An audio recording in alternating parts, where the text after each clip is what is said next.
Y ahora nos encontramos aquí en la zona de Soho, frente a Chinatown, donde hay muchos restaurantes, todos excelentes. Pero les tengo una recomendación de un restaurante de carne espectacular.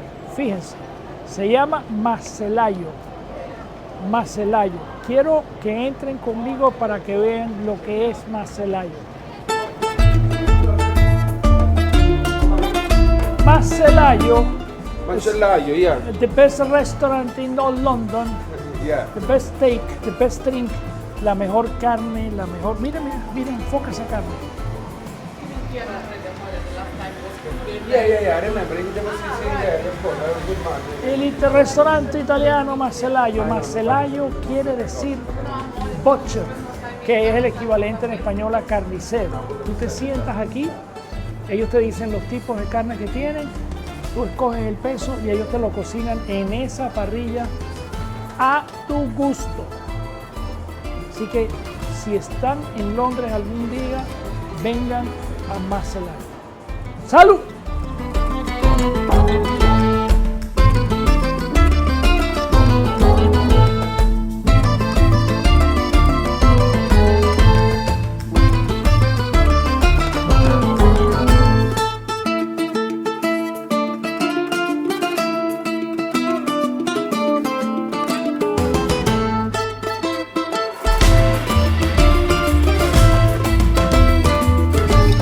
This is Lonzino from Bugin company, and it's a salami marinated in gin liquor.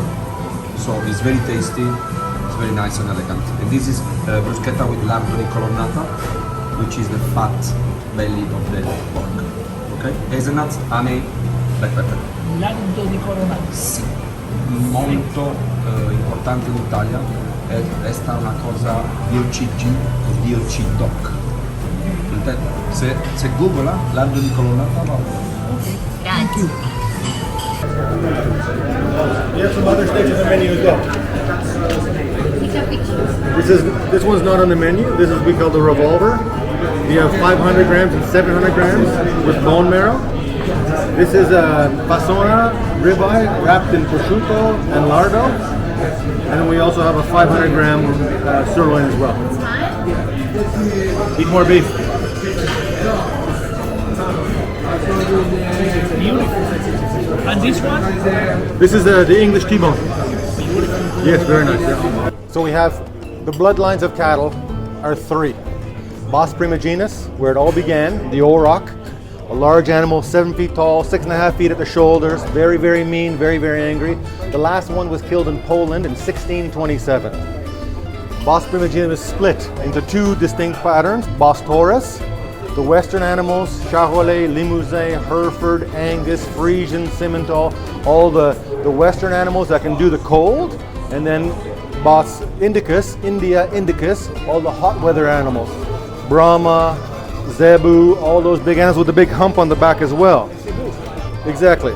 About 500 years ago, India, they drove over, and when they hit the Alps, Zebus have a very, very thin skin and they don't have a lot of fat. So they couldn't make it up the Alps because it was too cold, but they bred with the original cattle, which is the auroch. So then you have the original bloodline of the original cattle, which you're tasting there. So it's very, very high in omega-3. It's very, very lean, but it has very little, there's no blood, there's no iron on the palate when you eat it raw, but it takes a long time to age it properly to get that tenderness. And then you see a little bit of fat coming out, that little bit of fat coming from living in the mountains, eating that grass, and just being a well-treated animal. Yeah, it looks very lean. It is, but there's a little bit of specking in there, you know? Oh!